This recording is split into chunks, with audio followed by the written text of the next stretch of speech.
Okay, before we go on into actually solving word problems and different applications, I do want to point out that there's a third approach that you could take to solving percent problems, and that is using algebra skills where you are creating an equation and then using the additive, well actually it'd be the multiplicative inverse to continue to work out and solve an algebra problem.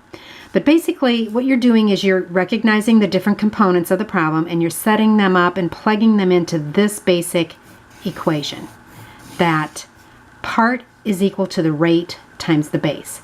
Now the original problem that we had talked about, or scenario that I talked about, was 18 is 75% of 24. There's no calculating to do here, but I need you to recognize that 18 is the part, so we're going to put that in for part. Is kind of makes sense that that's equals. 75%, we have to write it as a decimal and plug that in, and then times our base, so 75% of usually means times. So that kind of makes sense, plugging in and multiplying by 24, or your base here. So you can take a calculator and check this out. 0.75 times 24, and you should get 18. So I was just kind of proving that this is our formula that would also work. So when we're solving some of these other problems that we've done, I do want to point out that there's really a third way.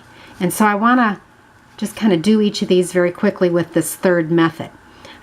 So we had a problem. What is 28% of 92? Well, we want to plug it into our formula, or our equation. We're going to plug it into part is equal to base, rate times base. So I'll just write it down again. And so in this case, our part, that's the part that's what we're looking for. That's the component we're looking for. So we're going to make that our x, our variable. And then our rate is 22 or 28%, and I have to write that as a decimal, so 0.28 times the base of 92. And if you take your calculator and multiply that out, you'd end up with, you'd be entering 0.28 times 92, and again, you should end up with the 25 times 76. It's really the same scenario, it's just a different approach, plugging into that formula. Now if you were, oh I'm sorry, I'm not even on the screen. Okay, so this next one, if you were solving for rate, we're going to be looking at 14 is what percent of 72. I'll try to write in this area here. In this case, you're going to be looking at, again, part is equal to rate times base.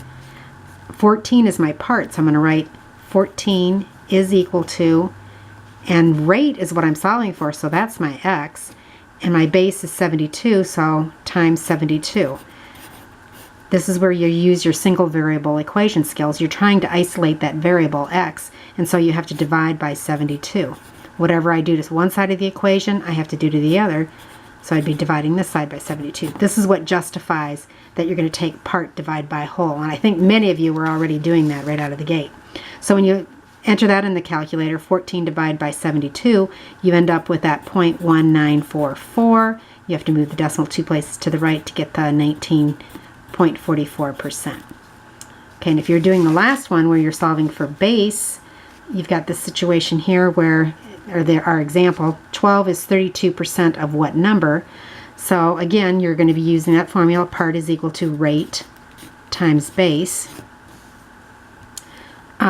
My part, 12 is, that looks like I've got my part again, so 12 is equal to, this time I know my rate, it's 32, but I have to write it as 0.32 times my base.